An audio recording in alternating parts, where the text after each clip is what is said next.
What's up, everybody? Welcome to episode 8 of the Comeback Corner. I'm your host, Mark Jennison.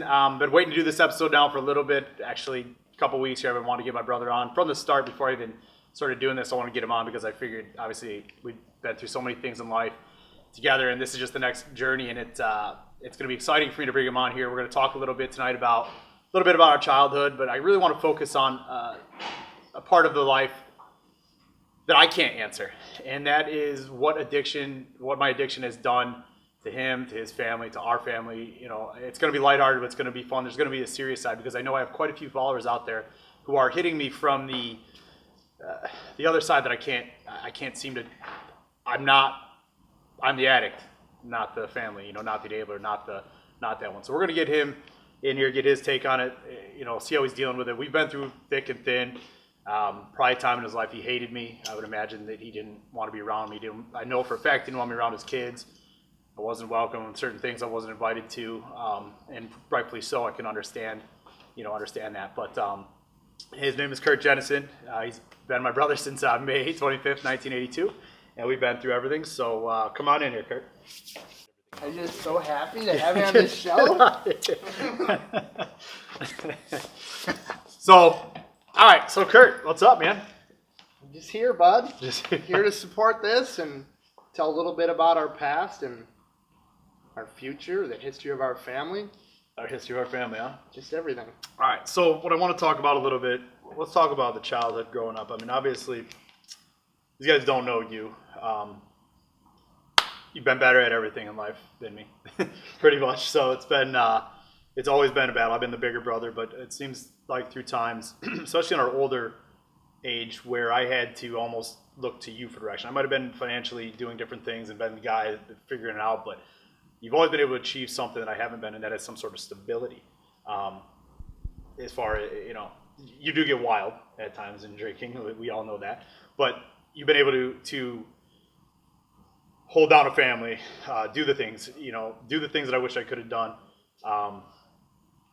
You know, you didn't ever succumb to, I don't want to say peer pressure, because I think I was the peer pressure E. I was the guy that was all, you know, getting the guys a drink, bringing the drugs, bringing the party in. You know, I was bringing the party all the time, and you never really fell with that. So I've always looked up to you, even though you're my little brother on that point, which was difficult at times, you know, because I was like, this is my little brother's little dickhead, and here I am looking up to him. But let's talk about what it was like growing up. I mean, Kurt was a great motocross racer. I mean, pool player. I mean, there's nothing that you can't do. So it's been. I think as a young kid, you know, growing up, I had a lot to go off of as an example.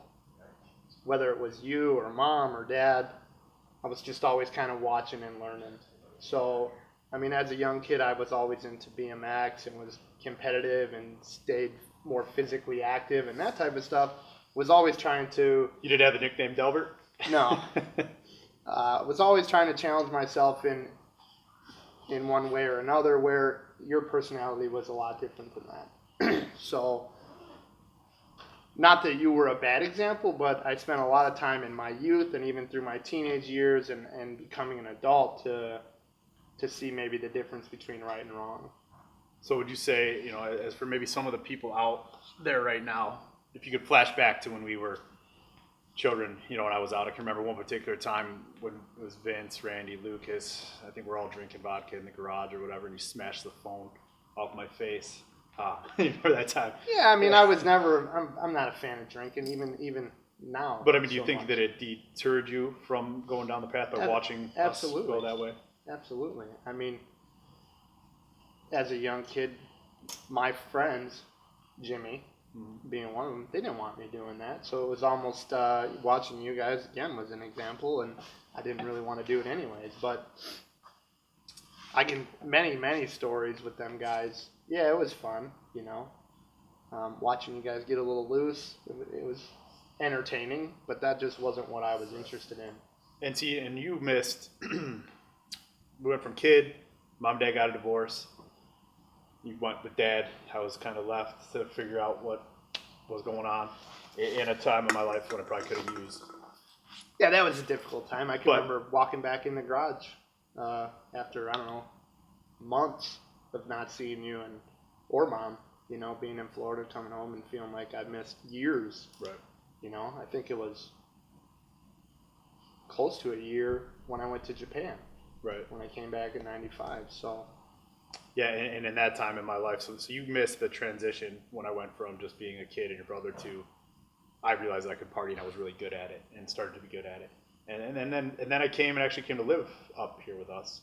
Yeah, we had no parental guidance. I mean, not to down mine, but you know, it's a tough time for anyone going through a divorce. So she's doing what she can to provide for you. I'm with Dad doing the racing thing. You kind of were just on your own. Right. What was I like as a kid? I mean, there's certain stories that. Well, I mean, there's plenty of stories, but one thing that I remember that probably has a lot to do with how you went in the direction you did as a young kid. I can remember walking into the grocery store and you'd be upset with yourself because you were overweight, you wanted to die, and you talked about killing yourself. I mean, we laid in bed and we would talk as young kids. You were on the top bunk, and here I got this, I don't know, 100-some pound young kid waiting for him to fall through on me from the top bunk. I even had Dad get the boards and like brace it up and a whole bunch of screws to really make it. There was like a crack or something. Yeah, well, yeah. But you tell that story a little more animated. We used to be drinking at the bar a little bit, but I mean, you hung on to your weight and the depression at a young age. I think it had a lot to do with what direction it went for you as you got older. So, I mean, you might have been on the heavier side. Husky was a word we always. I love going to the store and you'd be shopping in the Husky section. I would pick on you so bad, but. I mean, I wore sweatpants, so I don't really. I can't really. You didn't have much to go off, right? For sure. You know, I had that light blue jumpsuit. That was hot. Right, yeah. Little scummy kid riding around the BMX. Yeah, so. But, I mean, as young kids, I think we had a great childhood. I mean, our parents getting divorced is tough. It's tough on anybody, so. I think the childhood, as far as, you know, the skiing, the racing, up to a certain point, I think was good. If I can remember back at that time as a little kid, I mean, I don't have a lot of memories, but got through some pretty cool stuff. It's just at the later years, you know, my early teens to 20s. I think we had a good childhood. I mean, our parents took good care of us. As young kids, you know, we got a lot of cool stuff, motocross, BMX, ski trips, you know. It wasn't like we went without. I think after the divorce is when we kind of just all were on our own, even me. Right. I do. I should have you tell the story about that my favorite story about the rayon sweat. The rayon shirts. I mean, this got nothing to do with it. Best haircut, kid in play. If I had a picture, I'd show it to you. See, straight up in the air, side shaped. Had to have these rayon silk shirts, ironed perfect. Oh my God! Every morning, up early, iron board out, the whole deal. This guy had to look just like top notch to go to school. I'm still trying to, you know. And, I got my look together for school and play, bro. Oh, it was amazing. Had to have them. I think we were just driving all over the place looking for these fancy shirts for you. Yeah, that was pretty awesome. I remember that. But so let's just fast forward here. Let's talk about that. Our childhood was good as children, and then all of a sudden we got to the split. It got shitty, if you will. You went your way, I went my way, basically. But at some point we came back. I wanted to be with Dad, and I was bouncing back. I was homeless. I was at Uncle Steve's. I was here. I was there. I was gaining momentum into this downward spiral of reality that I didn't even see coming. That actually took 16 years, however long it is where I'm at right now, to develop. But so you went through your motocross career. You know, we had the California days, which were good. I mean, you could talk a little bit about that. I mean, I don't think that was all bad, even though I mean that's when my double life started, and probably the worry started coming in. I don't think I really knew how serious the addiction was until 2005. Probably is when I noticed it the most. I came out there to work. Obviously, when I was younger, when I was racing, I seen the partying as far as the drinking and maybe not the heavy drugs. I don't know that we need to get into details, but it didn't seem too crazy at that time. I think it was just a young guy doing his deal, partying, having some fun with his buddies. Didn't see it to turn into what it actually turned into. I mean, if you remember, we're at this party in Canyon Lake, and we got in a full-out fist fight you're all hopped up. All these people are all hopped up. Here's me. I'm totally sober in this house full of crazy people. And that's when I realized it wasn't just some marijuana or some beer, liquor. It was heavy stuff and I actually got on an airplane a few days after that and went home and didn't stay in California. So that's when I realized that the addiction was pretty bad. You were on your own, so maybe that's what you were into at the time, but I wasn't about to live in that world. Right. And I can't even remember that, actually, so I'm trying to piece it together as you're talking. I remembered bits and pieces of it. Yeah, we were at a party for one of the mechanics. It was his birthday party, and it was nuts. I remember. Yeah, so. A lot of stuff in my life I remember. But yeah, I mean, that's when I probably realized that it was just more than a drinking party. For you, anyways. Not that everybody was there getting nuts, but for you, for sure, it was. I was taking it to the next level. Yeah, you were in another world as far as drugs and alcohol. And at that time, so at your first initial, because this could be a good piece here to help someone out there who's probably of maybe different, because we're here to help people, obviously. We're using this story in the life to help people. How did you handle it at that time? Well, it was very new to me, so the first thing I want to do is run away. I don't want to be mixed up in that shit, I know nothing about that. I mean, I lived a clean, straight-edge life until I was almost 21, and I had first couple drinks before my 21st birthday. That I remember at Vegas when you fell asleep in the elevator. So for me to watch all that craziness go on, I want no part of it. I'm 33 years old and have never smoked marijuana or done any drugs. Right. I like to drink and get a little loose, but that's the extent of me getting crazy. Right. So you ran away, which you did. And I went further and further down into the spiral, but maintained for a little bit longer out there. I was getting more popular and getting better at what I was doing, and I was testing. I was taking the next chapter of my life. I was getting the job at Showa, and then remember everything crashed. And Jimmy died. Obviously that's what you were believing at that time, but the rumor mill was that you were struggling, having issues. People wanted great things for you out there, and you weren't seeing that. And as much as everyone here was trying to get through to you, we're on the other side of the country, so it's not an easy thing to do. I mean, you can remember Mom flying out there, and even she didn't know what was going on. Yeah, I remember. It took for that whole show deal to fall apart for all of us to kind of understand that this was a lot worse, even from when I realized to now, this is pretty serious. Right. So let's talk about that. So I ended up, my life spirals out of control. I don't know that I didn't lose my job at Pro Circuit, but I lost a job at Showa they had.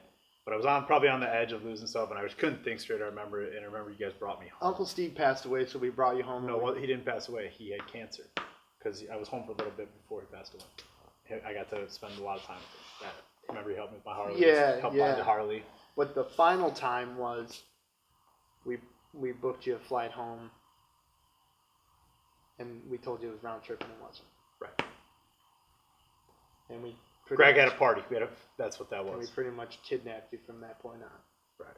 And a week or so went by, and you sobered up, and you told us that we saved your life, and then a week later you were back to the same old no good.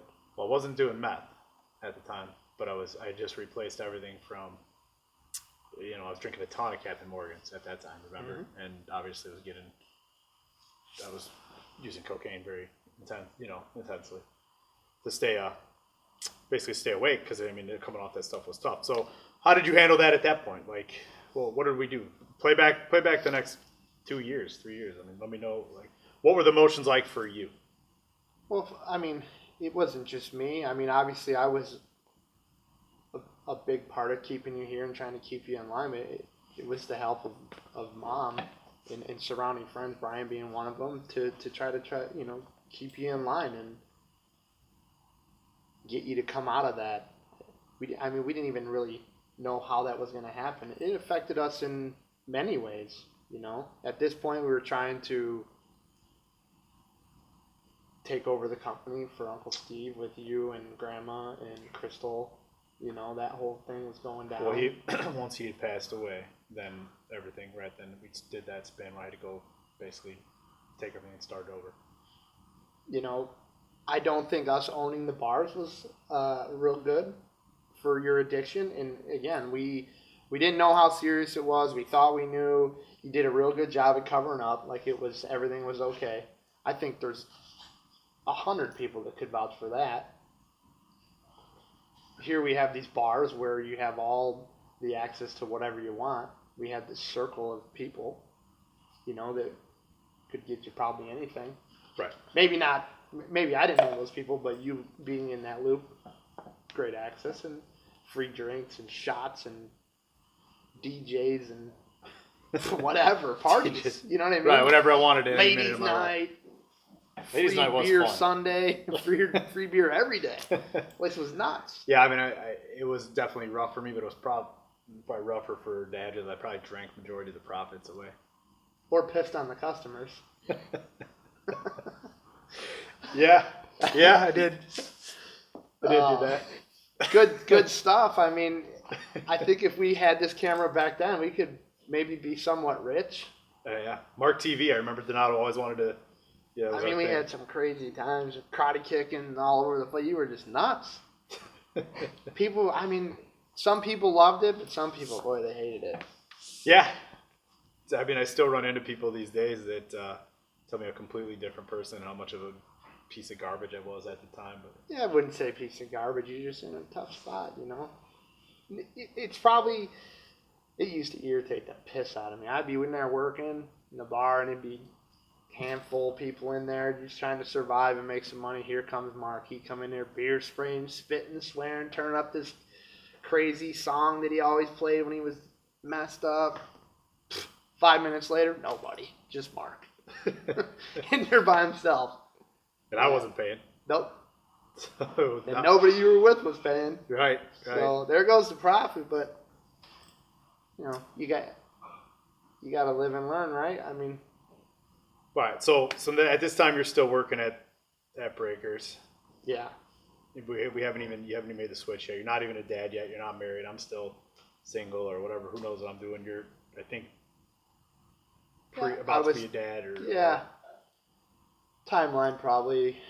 The timeline doesn't have to be perfect here, but I mean, it was a couple of years after Uncle Steve passed, and I had Kane. So it was about that time. I was at the bar about a year after Kane was born, and then finally I had enough of that, and then that's when I came to work for the trucking company. Things were good. Things were going good at the trucking company. We were doing well. Things were rolling. So this is the part we want to focus on. Is we need to engage some people here. You can't really go. I mean, obviously, all that stuff from what do you want to say, 2008 maybe back. Really, I mean, you're really on an island of your own, man. Just partying, doing drugs. I mean, it was just a free world for you. Didn't matter what anyone in your family said or what they wanted for you. You didn't really care. But I mean, everybody, friends included, we had your back and we loved you. So we wanted to try to help you get to a better place. And we all thought that with Uncle Steve passing and having control of that company and that type of stuff was going to pull things together. And it did for a short time. But I think at some point, like I said, I'm not trying to make this too much about me. I want this to be about how you cope with it and the problems it's caused and how you work them. But at some point, the pressure mounted up, so it mounted. I wasn't this guy sitting here right here. I was not the windfall of money, the windfall of pressure, the windfall of people stealing from you, the internal family problems. It put so much pressure on me, and then just throw in the addiction that I've had for years. Cover that all up, and you got one giant cesspool of life that you just can't get out of. I dealt with things differently back then, before we worked together. A lot different than I did when we worked together, because I felt like when we would talk, I would get through to you, because we didn't see each other every day. But we saw each other enough to where if you were struggling or if you needed something, I felt like I could help you by talking to you or spending time with you. I mean, we did a lot of stuff together, boating and parties, and whether they were in parties, I don't mean like crazy parties, cookouts, barbecues, things like that. Riding pit bikes, being at the track, coming watching me ride, that type of stuff. Even though beer was probably involved in 90% of that, didn't seem as crazy. Right. It wasn't until I started working for you and it wasn't even right away. It was later on where it really affected everybody. Right. you know. And what did it do? So let these people know kind of what it did to your life. I mean, you worked for me. You were my brother. Took care of you. You had nice trucks. You were building a family. You had a lot of good things going on. You had a decent job, but it was almost probably hell to come to work there sometimes. But you had to. Yeah, you don't have an option when you have kids and a wife and bills stacking up. You got to get up and grind it out. Whether I was happy with you or not, you were still my brother and blood, sticker, and water. So I was going to hang in there and be tough and try to take care of whatever needed to be done, But yeah, absolutely. That job's 24/7. Right. We were around the clock. Right. So not to mention all the drivers and all the craziness with work, I was dealing with being worried about you, being worried about us financially, being worried about my family financially, to the point to where it pushed me away from all of the things I love to do. Right. Pretty much. And obviously I want to point the finger and blame, but at the same time I knew I had to go to work and I knew I wanted to be, I don't want to say successful, but wealthy. I want to take care of my family. Right. And I didn't want to let you down. I didn't want to let Dad down. I never want to let anybody down in our family. So just my personality is to excel, and I just would go there every day, whether I liked it or not, and do the best that I could and try to save you in the process. I think anyone that worked for you, except maybe a handful, came to work with that attitude. So right now, for someone out there that maybe is working for a boss or brother or family member who's at the bar nonstop, because I wouldn't even show up for work. I'd be outside doing lines before I walk into work, or drinking a beer getting up in the morning and drinking, or whatever I needed to do just to function at that time.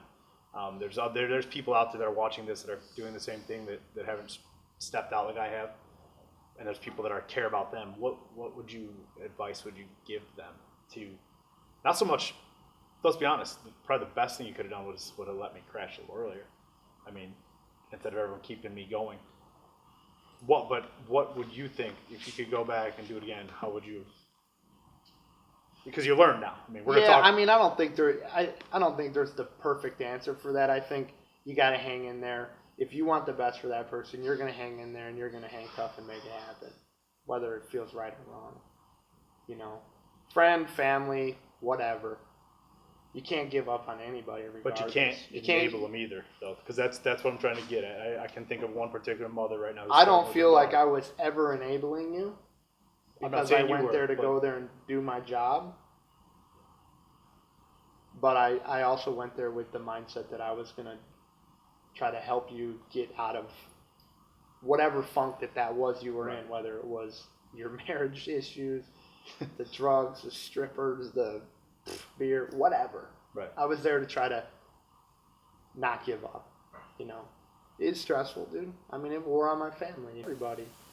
But you gotta, for anyone that's in that situation now, you can't just give up.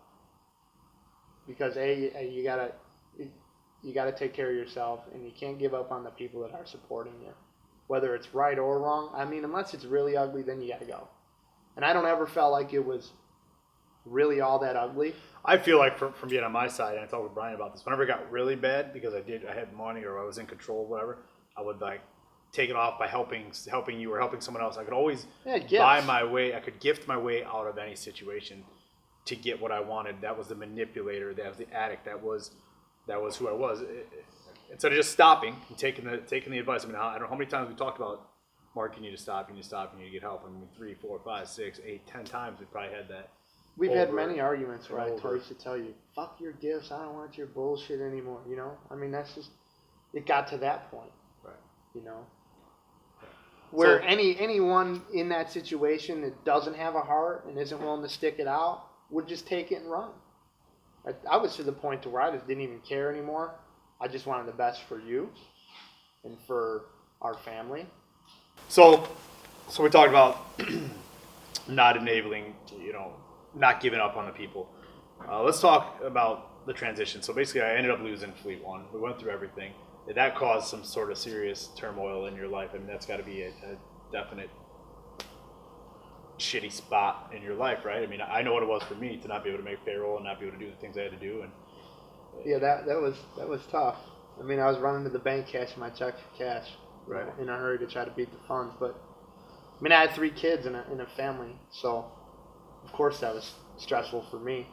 I think it was stressful for everyone, and I could feel it that we were.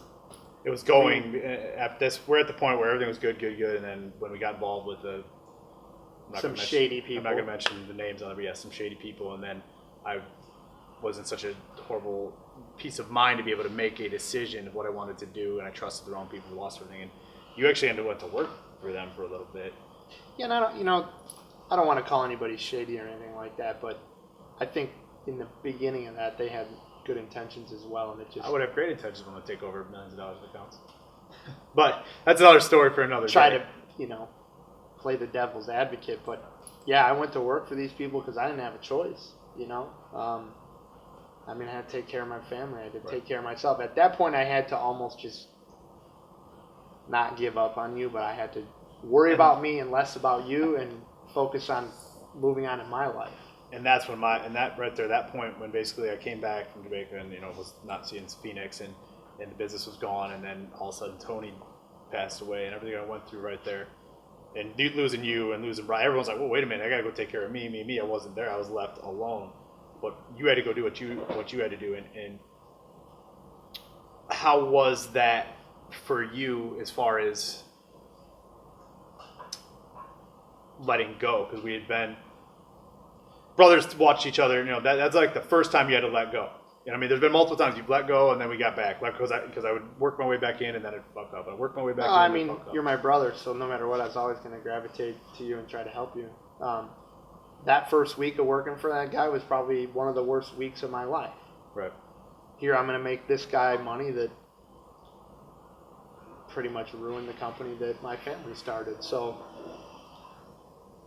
whether I liked it or not, I had no choice at that time. So, I mean, I can remember being there and wanting to just get up and leave, but I cared enough about those customers that were ours. Right.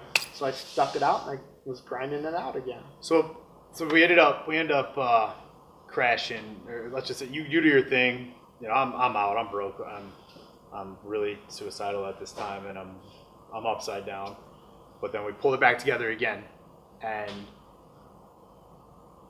we start to build this other company. But things are good, but I'm behind the scenes building it with whatever little $100 or $200 I had or whatever we need to do. So we're back again. We're back working again. But I was climbing through another sobriety.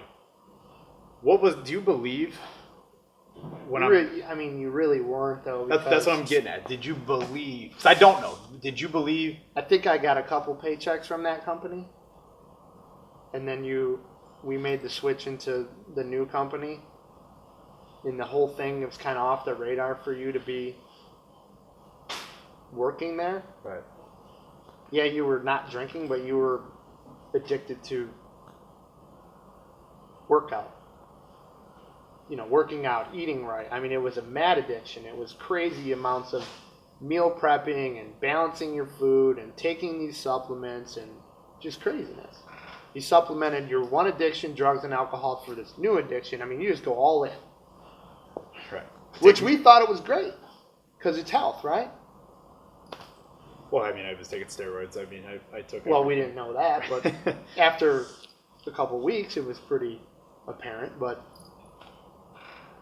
so let's fast forward to we go through that business. I get out of it. It's time. I'd had enough. I was going through another relapse, but I didn't want to be in anymore. I mean, I got to a point where I just didn't. I was done with trucking. I was done with taking care of everything. I was done with. I'd exhausted every ounce of my life and into it, and came back and up and down. But you still had to do something. And this is the part of your life where we, for the first time in would have been since I've been back from California, basically separated. Yeah. I mean, we're even though we're working together, I still saw you at Breakers every day. I still saw you. There was still almost a daily interaction every single day, whether I was high as a kite or not. There was some sort of daily interaction. But that was the first time where we separated. And then I went through all this. I came to work here at the dealership. You're down there, and I'm doing good things. You're doing good things, and I go through another final relapse. Final, and I said final because that's it.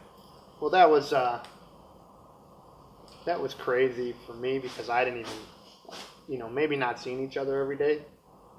I wasn't as, aware. So I get this phone call from Ron, and I was blown away by it because I just didn't even really know. Actually, the phone call was from you, but it was from Ron's phone.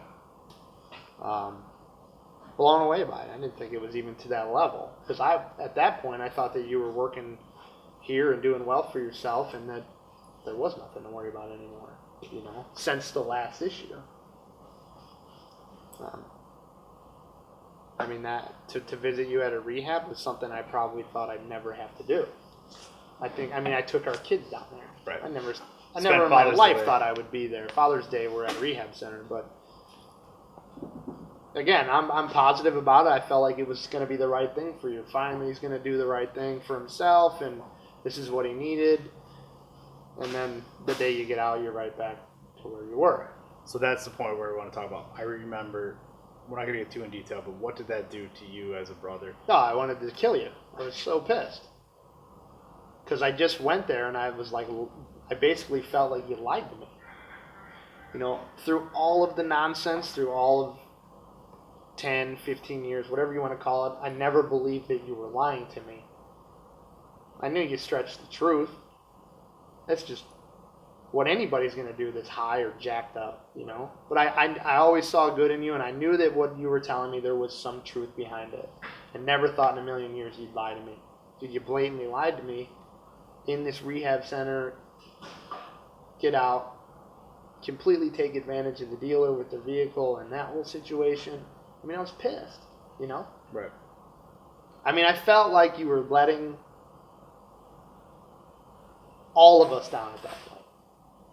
Like I can remember Mom and Dad and just everyone in our family thinking that it was finally the time. Like, he's going to get healthy and he's going to get right and he's going to be great. And then next thing you know, 6 hours later, high, drunk, gross, whatever you want to call it. Right. And I did, and I went through, I don't know that I actually lied to you. From my side here, it was, I don't want to say it was a lie. And I felt like I was being lied to. You sold a good story to me there, I was like, wow, this is it, this is the real deal. He needs to get out of here. This isn't where he belongs.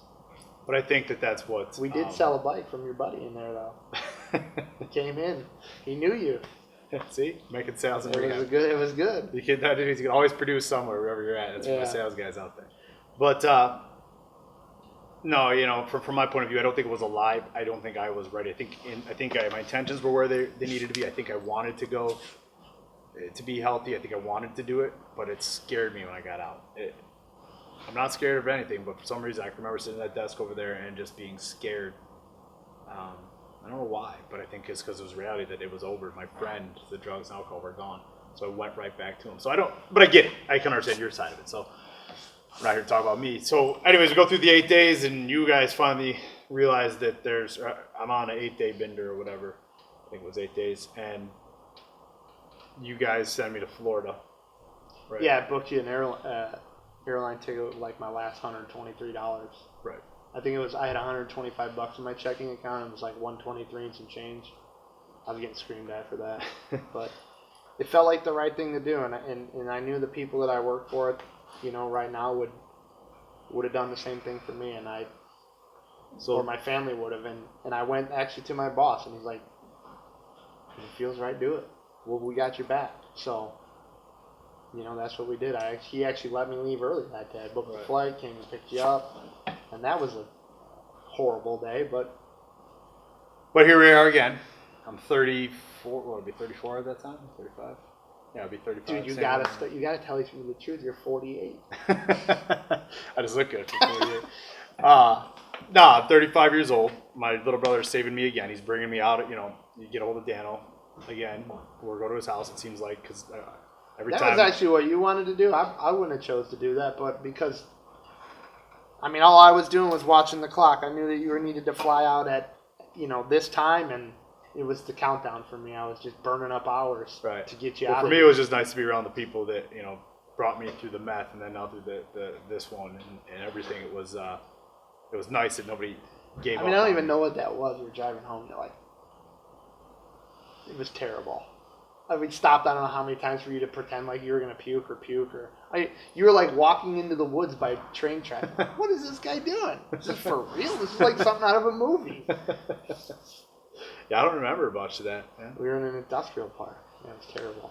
But yeah, I didn't feel good. Horrible day. I think it was and then you went to Florida, and I mean, I wasn't there to see that, but it seemed like it helped you. Here I am now. I mean, that's when reality set in. So we're gonna get talking. I want to close here because I want to eventually have you come on with Brian and Donato. We'll really talk about some stories and get some fun stuff going. And I don't want to glorify the addiction, but I want people to realize.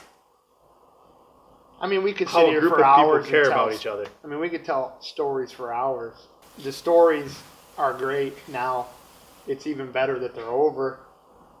But I mean, the truth is these people need to know that no matter what, you can get through that stuff, and there's light at the end of the tunnel. You know, you just got to find out what you're passionate about. And in the beginning, you say, "Well, you were always better than me at this," and I never looked at it like that, man. I'm just your little brother that always pushed himself. Where I always felt like you were just as good. Just a little husky. Just a little on the heavier side. But you always took the easy path and avoided some of that stuff and didn't want to totally challenge yourself. You know? Which is crazy because now I challenge myself every single day more than anybody we know. But that's because this is what you're passionate about. You know, if you go to work every day and you're miserable and you're working hard, that's called stress, man. You don't want to be in that. No.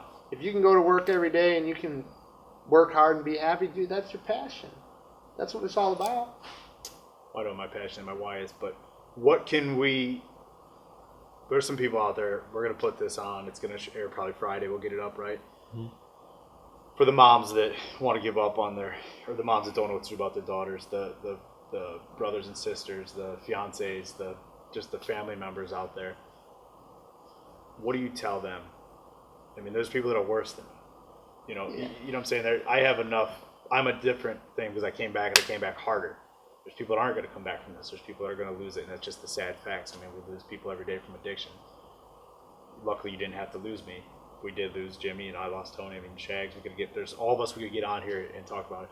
What advice do you give? I can think of this one woman that's hurting at home right now, who wants her daughter back. I mean, what do you think?